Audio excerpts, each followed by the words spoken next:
अस्सलाम वालेकुम दोस्तों, मैं मुमताज़ अली लगारी सैयद गुलाम हैदर शाह कलंदरी जे कालम टाकन में टाकोड़ा जी कड़ी खुशियों खुदकशियों गमियों ऐं गम ख्वारियूं।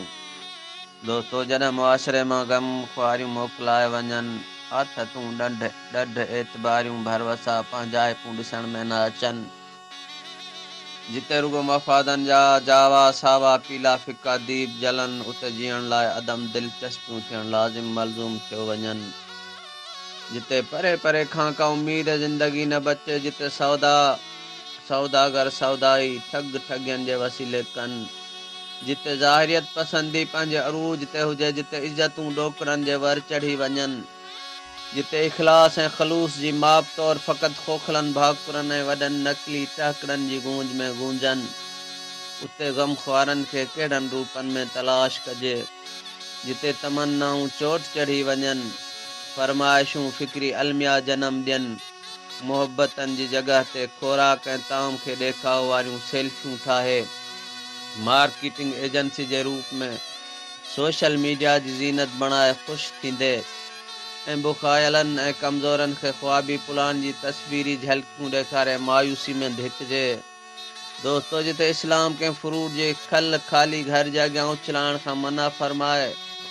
खाधे जी खुशबू बि ॿाहिरि न निकिरे, उते ही रौनकूं शादियुनि ऐं फौतगियुनि में पुलिस ऐं बॉडी गार्डनि जी निगरानी में थियनि, मतां को ग़रीब कपिड़नि फाटल को चस्को भारो खणी ऐं खाई न वञे। जिते सफ़ाई जे वक़्तु कुकड़नि जा पकल टुकड़ा ॿाहिरि उछलाया वञनि, बुखे पेट वारा ॿार ॾांहुं हसरत जूं नज़रूं डोड़ाईंदा ॾिसंदा रहनि, उन ई ख़ौफ़ खां वेझो न वञनि, मतां किथे चौकीदार कावड़ जी न पवे। कोई भला मुआशरे में इस्तेहकाम ज़िंदगी ख्वाब या ख़्याल, जिते मशवरा बि मफ़ादनि ऐं रक़म तहत ॾिना वञनि, सवाइ ॾियण वठण जे को कमु सोचणु गुनाह सम्झो वञे,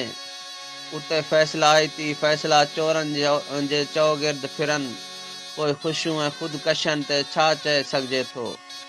जिते दीन ऐं मज़हब जी पाकीज़गी थ्यूरी विकाऊ वणजारनि जे बगलनि में क़ैद थी रहिजी वञे, जिते हिकु ताम जी जॻह घणनि तामनि जो मुक़ाबिलो अहिड़ी तेज़ी सां पखिड़िजी पवे, पोइ हिते हिकु ताम वीचारो इंसान दावत कुर्ब जो किथां सोचींदो। पोइ कमज़ोर दिलनि वारा हीअं लाथ थी नाउमीदी जे नज़री में वञी सभु आसरा ऐं तवक़ातूं दफ़न करे ज़िंदगी जो अंत ई सरमायो सम्झनि,